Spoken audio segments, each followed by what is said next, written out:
આગળ વાત કરીએ સમાચારોમાં ક્ષત્રિય સમાજમાં જોરદાર રોષ જોવા મળી રહ્યો છે। પરસોત્તમ રૂપાલાની ટિકિટ રદ કરવાની સતત માંગ કરવામાં આવી રહી છે। રાજકોટમાં ક્ષત્રિય સમાજ રેલી કાઢી કલેક્ટરને આવેદનપત્ર આપશે। બહુમાળી ચોકથી કલેક્ટર કચેરી સુધી રેલી કાઢવામાં આવશે। પરસોત્તમ રૂપાલા વિરુદ્ધમાં જે પણ હાલ તો ફરિયાદ કરવામાં આવી રહી છે અને એક જ માંગ કરવામાં આવી રહી છે કે ટિકિટ કાપવામાં આવે। પુરુષો કેસરી સાફા અને મહિલાઓ કેસરી સાડીમાં સજ્જ થશે અને સતત જે માંગ કરવામાં આવી રહી છે તેના પર અડગ છે તેવું ક્ષત્રિય સમાજ કહી રહ્યો છે।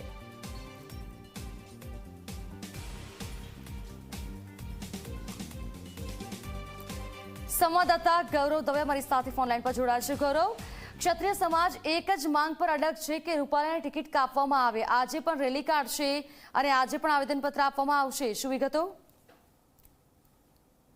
ક્ષત્રિય સમાજની અંદર એક રોષ છે જોવા મળી રહ્યો છે। પરસોત્તમ રૂપાલા દ્વારા જે રીતના ટિપ્પણી કરવામાં આવી અને તેને કારણે ક્યાંક આજ ક્ષત્રિય સમાજ છે તેની કોર કમિટીની બેઠક છે તે મળવાની છે। કોર કમિટીની બેઠકમાં સમાજના આગેવાનો છે તે ઉપસ્થિત છે તે રહેવાના છે અને આગામી સમયમાં કઈ રીતના રણનીતિ ઘડવી તે અંગેની ચર્ચાઓ છે તે કરવામાં આવશે। સાથે જ ક્ષત્રિય સમાજ છે કે તેમના દ્વારા આજ સાંજે 4 વાગ્યા આસપાસ જે રેલી છે તે મહારેલીનું આયોજન છે તે કરવામાં આવ્યું છે। તે બહુમાળી ભવનથી આ રેલી છે તે કાઢવામાં આવશે। તેની અંદર જે બહેનો ઉપસ્થિત રહેશે તેમને કેસરી કલરની સાડી અને માથે સાફા પહેરીને આવવા માટેનું આમંત્રણ છે તે આપવામાં આવ્યું છે।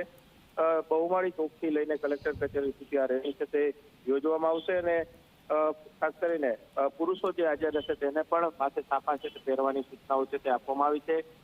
રેલી કલેક્ટર કચેરી પહોંચશે ને ત્યાં મોટી સંખ્યામાં આવેદનપત્ર છે તે લોકો છે તે આપવાના છે। એટલે કે તમામ સમાજને જોડવાનો પ્રયાસ છે તે હવે ક્ષત્રિય સમાજ દ્વારા કરવામાં આવી રહ્યો છે।